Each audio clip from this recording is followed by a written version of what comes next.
ஏன் திமுக அண்ணா திமுக கூட்டணி சேருவதற்கும் பின்னால் இருந்து பாரதிய ஜனதா இயக்கத்தையும் பற்றி ஏன் பேச மாட்டேங்கிறீங்க?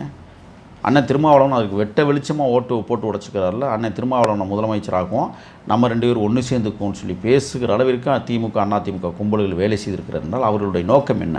தமிழக வெற்றி கழகம் இந்த மண்ணிலே ஆட்சி ஆண்டக்கூடாது. என்ன காரணம்? நீங்கள் அடித்த கொள்ளைகளை வெளிக்கொண்டு வருவார்கள். அவர் எங்கள் தலைவரே சொல்லிட்டார், முதல்வரே சொன்னாங்க, வெள்ளை அறிக்கை வெளியிடப்படும் சொன்னதுலேருந்தே உங்களுக்கு புரிய கரைச்சிக்கிட்டு இருக்கு. நீங்கள் ஏன் பாருங்கள் ஒரு விஷயம், இந்த மக்களை யார் ஏமாற்றிருக்கிறா?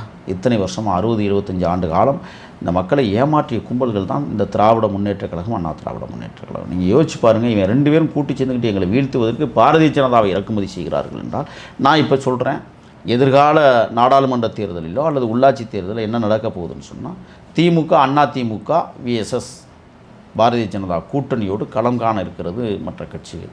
நான் கேட்குறேன், திராவிட முன்னேற்ற கழக தலைவருக்குன்னு சொல்கிறேன், திராவிட முன்னேற்ற கழகத்துன்னு சொல்கிறேன், தெம்பு இருக்கிறதா, திராணி இருக்கிறதா, ஆண்மை இருக்கிறதா? தனியாக நின்று பாருங்கள். தமிழ்நாட்டில் எங்களை போல் 35% வாக்குகளை வாங்கி காட்டுங்க பார்ப்போம். நீங்கள் சொல்கிறத நாங்கள் கேட்குறோம். அந்த திராணியற்றவர்கள் இன்றைக்கு பேசுகிறார்கள் இந்த மண்ணில் உட்கார்ந்துக்கிட்டு. என்ன துப்பு இருக்குங்கிறேன் நான் உங்களுக்கு. இன்றைக்கி எங்கள் பக்கம் 35% மக்கள் வாக்கு நாங்கள் தன்னந்தனியாக நின்று பெற்றிருக்கோம்.